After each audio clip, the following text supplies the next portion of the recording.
Hello everyone, welcome to your history class. We are doing 6th chapter of 12th history. The name of the chapter is भक्ति सूफी traditions. इस chapter में हम जो है हमारी country में 8 से 18 सेंचुरी में जो भी भक्ति ट्रेडिशन में चेंजेस हुए उन सबको डिस्कस कर रहे हैं. ये इस चैप्टर का थर्ड पार्ट है. पहले के 2 पार्ट्स को आप मेरे चैनल की प्लेलिस्ट पर जाकर देख सकते हैं. ओके, तो आज हम डिस्कस करने वाले हैं द वीर शैव tradition in Karnataka. 12th century में कर्नाटका में एक नए मूवमेंट का इमर्जेंस हुआ था और उस नए मूवमेंट को कहा गया था वीर शैव ट्रेडिशन. क्या नाम दिया गया था? वीर शैव ट्रेडिशन उसका नाम दिया गया था. सो किस तरह से ये लोग किसके फॉलोवर्स बने, क्या ये लोग करते थे, वही सारी चीज़ें इस पार्ट में डिस्कस करेंगे. तो चलिए स्टार्ट करते हैं.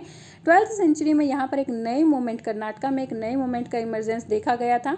ये मूवमेंट जो है एक ब्राह्मण जिसका नेम था बसवन्ना, उसके द्वारा लीड किया गया था. बसवन्ना कलाचुरी रूलर के कोर्ट में एक मिनिस्टर था. उसके जो फॉलोवर्स थे वो वीर शैव्स और लिंगायत के नाम से प्रसिद्ध हुए थे. वीर शैव क्यों? क्योंकि वो अपने आप को हीरोज ऑफ शिवा बोलते थे, और लिंगायत क्योंकि वो जो है वियरर्स ऑफ लिंगा था, यानी कि लिंग को धारण किया हुआ था. उन्होंने किस तरह से पहना था वो भी डिस्कस करेंगे.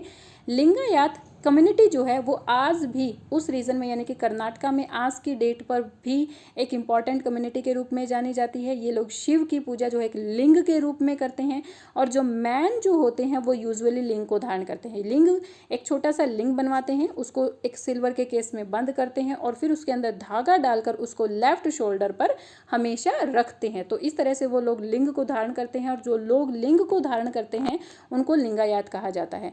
जो यहाँ पर सबसे मेन इंपॉर्टेंट लिंगायत हैं वो हैं वंडरिंग मॉन्क्स, या जिनको जंगम भी कहा जाता है. मतलब कर्नाटका की लैंग्वेज में इनको जंगम कहा जाता है कन्नड़ में. अदरवाइज इनका मीनिंग क्या होता है? वंडरिंग मॉन्क्स, यानी कि ऐसे मॉन्क्स, ऐसे साधु जो एक प्लेस से दूसरे प्लेस पर मूव करते रहते हैं. ओके, लिंगायत्स का बिलीव है कि डेथ के बाद हम जो है शिव के साथ हमारी यूनियन हो जाती है, शिव के साथ हम मिल जाते हैं, और शिव के साथ मिलने के बाद फिर कभी जो है हम इस वर्ल्ड पर लौटकर नहीं आते हैं. अगर हम अपने वेदों की बात करें तो हमारे वेदों में क्या लिखा हुआ है कि हमारा रीबर्थ होता है. जैसे ही हमारी डेथ होती है दोबारा से सेम उसी टाइम पर हमारा जो है एक नया जन्म हो जाता है. कहीं ना कहीं हमारी आत्मा किसी दूसरे शरीर के अंदर चली जाती है. लेकिन लिंगायत लोगों का मानना था कि ऐसा कुछ भी नहीं होता है. हमारी डेथ के बाद हम शिव के साथ मिक्स हो जाते हैं, और उसके बाद जो है इस वर्ल्ड पर लौटकर कभी भी नहीं आते हैं. और इसीलिए धर्मशास्त्रों में जो प्रैक्टिस लिखी हुई है ना, क्रिमेशंस की प्रैक्टिस, यानी कि मरने के बाद जो भी क्रियाएं की जाती हैं उनकी जो प्रैक्टिस लिखी जाती हैं उनको उन्होंने कभी नहीं किया. धर्मशास्त्र में लिखा हुआ है कि मरने के बाद जो डेड होता है उसकी बॉडी को जला दिया जाता है, लेकिन ये लोग जलाते नहीं थे, उसको क्या कर देते? बरी कर देते थे, बैरिड कर देते थे. ओके, बैरिड कर देते हैं ये लोग. लिंगायत्स लोगों ने जो है जो कास्ट का आइडियाज़ ब्राह्मणों के द्वारा दिया गया था, पॉल्यूशन एट्रीब्यूशन, उसको बहुत बुरे तरीके से चैलेंज किया है. अब ये पॉल्यूशन का एट्रीब्यूशन क्या था? ब्राह्मणों के अकॉर्डिंग जो ये लोअर कास्ट के लोग हैं ये पॉल्यूटेड लोग हैं. जिस तरह से हवा में पॉल्यूशन होने के बाद हम वहाँ पर रह नहीं पाते, तो उन लोगों का मानना है कि सोसाइटी में अगर ये लोअर कास्ट के लोग मिक्स हो जाएंगे तो सोसाइटी रहने के लायक नहीं रहेगी. जिस तरह से पॉल्यूटेड एरिया रहने के लायक, सांस लेने के लायक नहीं होता ना, उसी तरह से अगर लोअर कास्ट के लोग सोसाइटी में मिक्स हो जाएंगे तो सोसाइटी रहने के लायक नहीं रहेगी. लेकिन लिंगायत्स लोगों ने इसका बहुत ही बुरे तरीके से अपोजिशन किया है, इसको चैलेंज किया है. उनका मानना है कि अगर आप इन लोगों को पॉल्यूट किया तो चलो ठीक है, आपकी ही हम मान लेते हैं कि, लेकिन जिस तरह से एनवायरनमेंट प्योरीफाई हो जाता है, एनवायरनमेंट प्योरीफाई भी तो हो जाता है टाइम के साथ ही.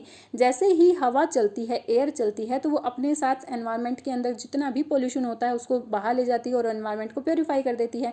सो इसी तरीके से जो लोअर कास्ट के लोग हैं वो भी अपने आप को प्योरीफाई कर सकते हैं. अगर आप लोग उनको पोल्यूशन समझते हो तो वो भी अपने आप को प्योरीफाई कर सकते हैं. और लिंगायत लोगों ने क्या कहा कि किस तरह से वो अपने आप को प्योरीफाई कर सकते हैं? शिव की पूजा करके कोई भी लोअर कास्ट का लोग जो है अपने आप को प्योरीफाई कर सकता है. ओके, सो ऐसे पॉल्यूशन जो एट्रीब्यूशन ब्राह्मणा के द्वारा दिया गया था उसको पूरी तरीके से चैलेंज किया गया था इनके द्वारा, और उन्होंने जो है रीबर्थ के ऊपर भी क्वेश्चन लगाया था. उनका मानना था कि हमारा कोई रीबर्थ होता ही नहीं है, हम तो डेथ के बाद किसके साथ? शिव के साथ मिल जाते हैं, और उसके बाद हम वापस लौटकर इस वर्ल्ड पर कभी भी नहीं आते हैं. ओके, सो ये 2 धारणाएं जो ब्राह्मणों के द्वारा दी गई थी को तरीके से अपोज किया. अब जो ये लिंगायत थे, जो लिंगायत में मतलब जो लोअर कास्ट के लोग ब्राह्मणिकल ऑर्डर के अकॉर्डिंग किसी टाइप की कोई पूजा नहीं कर सकते थे, सोसाइटी में मिक्स नहीं हो सकते थे। इन लिंगायत्स ने उन लोगों का वेलकम किया और बहुत सारे लोग जो है इनके फॉलोवर्स बन गए थे। अब लिंगायत्स ने धर्मशास्त्र में जो भी बातें लिखी हुई हैं उनको अप्रूव्ड कर दिया था, यानी कि जो ये प्रैक्टिसेस कर रहे हैं वो पूरी तरह से अप्रूव्ड नहीं है। उन्होंने जो है पोस्ट प्यूबर्टी मैरिज के लिए उन्होंने अग्री किया, जो कि धर्मशास्त्रों में लिखा हुआ है कि ये मैरिज बिल्कुल भी सही नहीं है। पोस्ट प्यूबर्टी मतलब कि जब यूथ पूरी तरह से यूथ हो जाता है, यानी कि टीन एज से बाहर निकलने के बाद ही मैरिज करनी चाहिए। पहले क्या होता था, जैसे ही टीन एज में एंटर होता था तो उसकी मैरिज कर दी जाती थी। उन्होंने कहा कि टीन एज से बाहर निकलने के बाद ही किसी की मैरिज करनी चाहिए, ओके। और उन्होंने विडो रीमैरिज के लिए भी आवाज़ उठाई थी कि जो विडोज होती हैं उनकी दोबारा से मैरिज की जानी चाहिए। और जो वीर शैव्स के कॉम्पोजिशंस हैं उनको किस तरह से बनाया गया है, सेम उसी तरीके से जैसे हमने पिछले पार्ट में डिस्कस किया था ना। जो भी ये पोएट सेंट्स होते थे, जो भी ये भजन गाते थे, जो भी ये लोगों को वचन देते थे, यानी कि जो भी उनके द्वारा बोला जाता था, जो भी उनके प्रीचेस होते थे, उनके फॉलोवर्स के द्वारा बुक्स में लिखे गए। सेम ऐसा ही वीर शैव्स यानी कि इन लिंगायत्स के साथ भी हुआ। इनके जो इनके फॉलोवर्स बने, जिन लोगों ने भी इस मोमेंट को ज्वाइन किया, जो भी मैन और वीमेन थे, उनके द्वारा जो भी बातें बोली गई ना, उन सभी बातों को एक ही बुक में कंपाइल कर दिया गया और इस तरह से उनके कॉम्पोजिशंस को बनाए गए। उनके जो कॉम्पोजिशंस हैं वो कन्नड़ लैंग्वेज में लिखे हुए हैं। यहाँ पर बसवन्ना ने रिचुअल्स और रियल लाइफ को कॉन्ट्रास्ट किया है कि रिचुअल्स किस तरह से हम लोग करते हैं और रियल लाइफ में क्या है। वो कहते हैं कि एक सर्पेंट की मूर्ति बनाकर तुम उसके ऊपर दूध डालते रहते हो। एक सांप की मूर्ति बनाते हो किसी मंदिर में और तुम इसके ऊपर दूध डालते रहते हो, क्या वो पीने वाला है? लेकिन अगर तुम्हें रियल कोई सर्पेंट दिख जाता है जो कि उस दूध को पी सकता है तो तुम उसके पीछे लग जाते हो, उसको मारो मारो मारो मारो कह के, ठीक है। मतलब कि जीव को तो तुम मार रहे हो और जो निर्जीव है, एक पत्थर की मूर्ति है, उसके ऊपर तुम दूध डाल रहे हो। ये कैसे रिचुअल्स हैं तुम्हारे? आगे वो कहते हैं सेम ऐसा ही जो भगवान के सर्वेंट हैं, यानी कि भगवान के द्वारा बनाए हुए जो लोग हैं, वो खाना अगर चाहते हैं, किसी टाइप का खाना तुमसे मांगते हैं तो तुम उनको कहते हो भाग जाओ भाग जाओ। लेकिन भगवान की इमेजेस जो तुम लोगों ने टेम्पल्स में रखी हुई हैं उसको तुम बहुत सारी डिशेस देते हो एज अ फूड। तो ये किस टाइप के रिचुअल्स हैं? सो जो रिचुअल्स थे और रियल लाइफ थी उनको कॉन्ट्रास्ट किया गया है बसवन्ना के द्वारा। सो इस तरह से लिंगायत्स कर्नाटका में फैलते गए और ये बहुत ही फेमस भी होते गए और आज की डेट तक भी ये बहुत ज़्यादा फेमस है कर्नाटका रीजन में, ओके। नेक्स्ट है religious ferment in northern India. Northern India में जो रिलीजियस फर्मेनेंट हो रहा था, अभी तक हमने साउथ इंडिया के बारे में डिस्कस किया, नॉर्थ इंडिया में भी कुछ चेंजेस हो रहे थे। So during the same time north India में भी कुछ डाइटीज जैसे कि शिव और विष्णु की पूजा की जाती थी टेम्पल्स में। और ये जो टेम्पल्स हैं वो रूलर्स की स्पॉट्स की हेल्प से बनाए जाते थे। रूलर्स इनको स्पॉट करते थे और तब इन टेम्पल्स को बनाया जाता था। लेकिन हिस्टोरियंस को यहाँ पर जैसा कि साउथ में देखने को मिला है, अलवर्स और नैनार के जो कॉम्पोजिशन थी, ऐसी कोई कॉम्पोजिशन देखने को नहीं मिली है नॉर्थ इंडिया में टिल 14th सेंचुरी तक। अब ये डिफरेंसेस थे, क्यों ये डिफरेंसेस आए? कुछ हिस्टोरियंस का मानना है कि इस टाइम पीरियड पर नॉर्थ इंडिया में राजपूत रूल कर रहे थे और राजपूत जो है हमेशा वॉर करते रहते थे और वॉर करने से पहले ये लोग सेक्रीफाइसेस किया करते थे, यानी कि यज्ञ किया करते थे। और यज्ञ को करने के लिए इनको ब्राह्मणों की जरूरत होती थी और इसीलिए यहाँ पर ब्राह्मणों की जो पोजिशन थी वो बहुत ही ज़्यादा इंपॉर्टेंस थी, ब्राह्मणों की पोजिशन की बहुत ज़्यादा इंपॉर्टेंट थे। और हो सकता है कि जो भी नए नए ट्रेडिशंस इमर्ज हो रहे थे, इन लोगों ने डायरेक्ट जो है इनकी जो पोजीशन थी, ब्राह्मणाज की जो पोजीशन थी, उसको चैलेंज करना सही नहीं समझा। सो इसीलिए यहाँ पर किसी टाइप के कोई भी कॉम्पोजिशंस नहीं लिखे गए हैं। At the same time the other religious leader who did not function within the orthodox brahminical framework were gaining the ground। और सेम टाइम ऐसे लोग जो कि ब्राह्मणिकल फ्रेमवर्क के अकॉर्डिंग काम नहीं कर रहे थे, वो हाँ यहाँ पर प्रसिद्धि उनको मिल रही थी, वो अपनी फेम को बढ़ा रहे थे। और उनके अंदर इंक्लूड थे नाथ, जोगी और सिद्ध।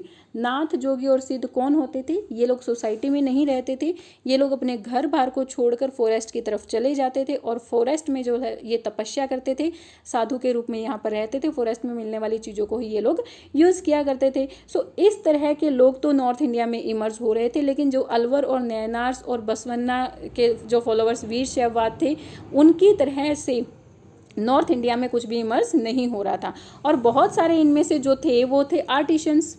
ओके, आर्टिसंस और वीवर्स, जिन लोगों ने इनको ज्वाइन किया ना वो आर्टिसंस और वीवर्स थे।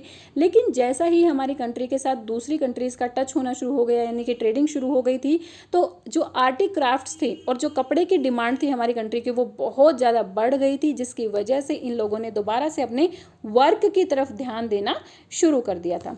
ओके, सो इसीलिए यहाँ पर किस टाइप के बहुत ज़्यादा कॉम्पोजिशंस देखने को नहीं मिले हैं। बहुत सारे many of these new religious leader questions the authority of the Vedas. In leaders ने भी वेदास की जो अथॉरिटी थी उसके ऊपर क्वेश्चंस लगाए। इस टाइम पर उन्होंने वेदास में जो लिखी हुई जो लैंग्वेज थी ना उसको बहुत ही सिंप्लीफाई किया, यानी कि जो ऑर्डिनरी लैंग्वेज लोगों के द्वारा बोली जाती थी उसी लैंग्वेज में लोगों को प्रीचेस देना शुरू कर दिया था। और हालांकि इनकी पॉपुलैरिटी बहुत ज़्यादा बढ़ रही थी, पॉपुलैरिटी बढ़ने के बाद भी ये जो है जो रूलिंग एलिट्स थी, यानी कि जो रूलिंग शासक थे, उनके स्पॉट को नहीं पा पाए, नहीं उनको स्पॉट मिल पाया था, क्योंकि रूलिंग एलिट्स नॉर्थ इंडिया में क्या करते थे, ब्राह्मणों को मानते थे, क्योंकि युद्ध पर, वॉर पर जाने से पहले उनको सेक्रीफाइस करवाने पड़ते थे और सेक्रीफाइसेस के लिए हमेशा ब्राह्मणों की जरूरत होती थी। और सेक्रीफाइसेस में, यज्ञों में तो क्या होता था, जो वेदास में मंत्र लिखे हुए हैं उन्हीं को बोला जाता था। और इसीलिए ज़्यादा ये स्पॉट, जो ये रूलिंग एलिट्स थे वो किसको स्पॉट करते थे, ब्राह्मणास को स्पॉट करते थे।